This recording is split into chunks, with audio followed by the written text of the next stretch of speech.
Okay, chapter 11. So again, just at the moment, not doing any key vocabulary because I just don't have my computer. Okay, so. And all was to stay well for a time at least. For the war suddenly moved away from us that spring. We knew it was not over, for we could still hear distant thunder of the guns, and the troops came marching through the farmyard from time to time, up towards the line. But there were fewer wounded now to bring in, and we were needed less and less to pull our ambulance cart back and forth from the trenches. Topthorne and I were put onto the grass in the meadow, by the pond most days, but the evenings were still cold from the occasional frost, and our Emily would always come to get us in before dark. She did not need to lead us. She had to, but just to call and we'd follow. So, just same with horses, either they get put in stables at night, which is okay for some horses, but my wife's horse and the other horses there, because it was 5 altogether if you remember, they stay out. So they're 24/7 horses, so they stay out all the time. Now the reason why my wife's horse Fizzy stays out, well, she really spooks in a stable, because when she was younger, unfortunately, she was beaten, which is quite sick really, in a stable. Don't know why, and because of that, it stayed with her for the rest of her life. So the horse was kind of, somebody found the horse, rescued it. So it's a rescue horse. Somebody rescued the horse and then gave it to one of my wife's friends, and she then sort of gave it to my wife basically. So whenever she's in a stable, she just really freaks out. She starts to sweat, she panics, she tries to kick the door down. So she has to be kept out all the time. But also as well, it's good for her limbs as well, so that they're constantly sort of moving around. Not all the time, but in a stable, they're very close and they can't move much. And I think she's got a problem with her joints, so she needs to be sort of constantly moving when she can. Back to the story. Emily was still weak from her illness and coughed a great deal as she fussed around us in the stable. From time to time now, she would heave herself up on my back and would walk so gently around the yard and out into the meadow with Topthorne, following close behind. She had no reins on me, no saddle, no bits, no spurs, and sat astride me, not as my mistress, but rather as a friend. Topthorne was just that much taller and broader than me, and she found it very difficult to mount him, and even more difficult to get down. Sometimes she would use me as a stepping stone to Topthorne, but it was a difficult manoeuvre for her, and more than once she fell off in an attempt to do that. But between Topthorne and me, there was never any jealousy, and he was quite content to plod around beside us and take her on board whenever she felt like it.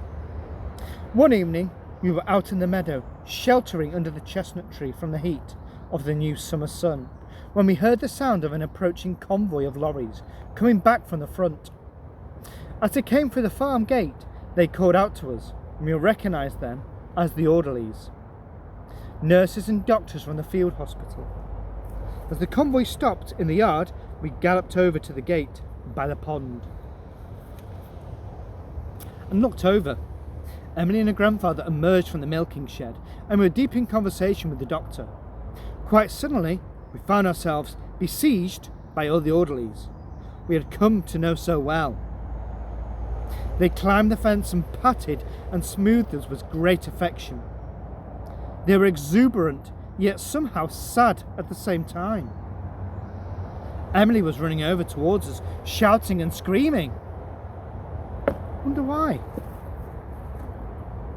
What could have possibly happened where all the nurses and doctors, they ran over and they were kind of screaming? I don't know if that's a good scream or a bad scream, but they were patting them. And Emily, well, she was like really excited.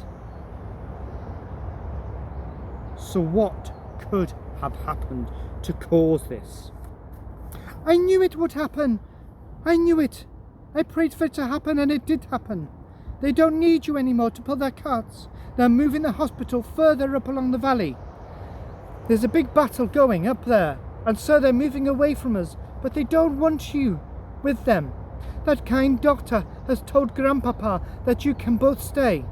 It's a kind of payment for the cart they used, and the food they took, and because we looked after you throughout all the winter. He says you can stay and work on the farm until the army needs you again. And they never will. And if they ever did, I'd hide you. We'll never let them take you away. Will we, Grandpapa? Never, never. I thought the war had ended. That's what I thought. And so after the long, sad farewells, the convoy moved away up the road in a cloud of dust. And we were alone. And we were left alone in peace with Emily and her grandfather. The peace was to prove sweet, but short-lived. To my great delight, I found myself once more a farm horse. With Topthorne harnessed up beside me, we were set to work the very next day, cutting and turning the hay. When Emily protested, after that first long day in the fields, that her grandfather was working us too hard, he put his hand on her shoulders and said, "Oh, nonsense, Emily. They like to work. They need to work. And besides, the only way for us to go on living, Emily, is to go on like we did before. The soldiers have gone now, so we pretend hard enough. Then maybe the war will go away altogether. We must live as we have always lived, cutting our hay, picking out our apples, and tilling our soil. We cannot live if there was no tomorrow. We can live only if we eat. And our food comes from the land. We must work the land, and if we want to live, and these two must work it with us. They don't mind. They like the work. Look at them. Emily. Do they look unhappy?" For Topthorne, the transition from pulling an ambulance cart to pulling a hay turner was not a difficult one, and he adapted easily. And for me, it was a dream I had dreamed many times since I'd left the farm in Devon. I was working once more with happy, laughing people around me who cared for me. We pulled with a will that harvest, Topthorne and I hauling the heavy hay wagons to the barns where Emily and her grandfather would upload. And Emily continued to watch over us lovingly. Every scratch and bruise was tended to at once, and her grandfather was never allowed to work us for too long, however much he argued. But the return to the peaceful life of a farm horse could not last long. Not in the middle of that war. It was too good to be true, wasn't it? Having such a wonderful time, peaceful time, working on the farm, being loved, being adored. The hay was almost gathered in when the soldiers came back one evening. We were in our stables and we heard the sound of approaching hoofbeats and the rumbling of wheels on the cobblestones as the column came tropping into the yard. The horses, 6 at a time, were yoked to great heavy guns, and they stood there in their traces, puffing and blowing with exertion. Each pair were ridden by men whose faces were severe and hard under their grey caps. I noticed at once that these were not the gentle orderlies that had left us only a few weeks ago. Their faces were strange and harsh, and there was a new alarm and urgency in their eyes. Few of them seemed to laugh or even smile. These were a different breed of men from those we had seen before.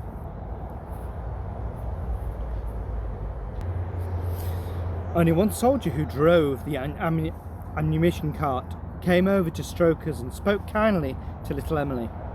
After a brief consultation with Emily's grandfather, the artillery troop bivouacked in our meadow that night, watering the horses in our pond. Topthorne and I were excited by the arrival of new horses and spent all evening with our heads over the stable doors, neighing to them. but most of them seemed too tired to reply. Emily came to tell us about the soldiers that evening, and we could see she was worried, for she would talk only a whisper. "Grandpapa doesn't like them here," she said. "He doesn't trust the officer. Says he's got eyes like a wasp, and you can't trust a wasp. But they'll be gone in the morning. Then we'll be on our own again." Early that next morning, as the dark of light left the sky, a visitor came to our stables. It was a pale, thin man in dusty uniform who peered over the door to inspect us. He had eyes that stood out on his face in a permanent stare, and he wore a pair of wire-framed spectacles, through which he watched us intently. Nodding as he did so, he stood a few minutes and then left. But full light the artillery troop was drawn up in the yard and ready to move. There was a loud and incessant knocking on the farmhouse door, and we saw Emily and her grandfather come out in the yard, still dressed in their night clothes. "Is your father, monsieur?" The bespectacled officer announced badly. "I shall be taking your horses with us. I have one team with only 4 horses, and I need 2 more. They look fine, strong animals, and they will learn quickly. We will be taking them with us." "But how can I work my farm without horses?" Emily's grandfather said. "They are just farm horses. They won't be able to pull guns." "Sire," said the officer, "there is a war on, and I have to have horses for my guns. I have to take them. What you do in your farm is your own business, but I must have the horses. The army needs them." "But you can't," Emily cried. "They're my horses. You can't take them. Don't let them, Grandpapa. Don't let them, please. Don't let them, please." The old man shrugged his shoulders sadly. What can he do? The German army have ordered Emily's grandfather that he has to have the horses. And if he doesn't, then the German army, well, I don't think they'll be very pleased, put it that way. The old man shrugged his shoulders suddenly. "My child," he said quietly, "what can I do? How could I stop them? Do you suggest I cut them to pieces with my scythe? Or lay them about with an axe? No, my child. We knew it might happen one day, didn't we? We talked about it often enough, didn't we? We knew they would go one day. Now, no tears in front of these people. You're to be proud and strong like your brother was, and I'll not have to weaken in front of them. Go and say your goodbyes to the horses, Emily, and be brave." Little Emily led us to the back of the stable and slipped our halters on, carefully arranging our manes so they were not snagged by the rope. Then she reached up and put her arms about us, leaning her head into each of us in turn and crying softly. "Come back," she said. "Please come back to me. I should die if you don't come back." She wiped her eyes and pushed back her hair before opening the stable door and leading us into the yard. She walked us directly towards the officer and handing over the reins. "I want them back," she said, her voice strong now, almost fierce. "I'm just lending them to you. They are my horses. They belong here. Feed them well and look after them and make sure you bring them back." And she walked past her grandfather and into the house without even turning around. Why do you think she did that? Why did she kind of like turn around and not look at the horses? And why was she quite sort of very bossy to the Germans? What does that tell us about her personality? As we left the farm, hauled and wheeling along behind the ammunition cart, I turned and saw Emily's grandfather still standing in the yard. He was smiling and waving at us through the tears. Then the rope jerked my neck violently around and jolted me into a trot, and I recall the time, once before, when I'd been roped up to a cart and dragged away against my will. But at least this time I had Top Thorn with me. That's the end of chapter 11. And again, it's kind of more disappointment for Joey.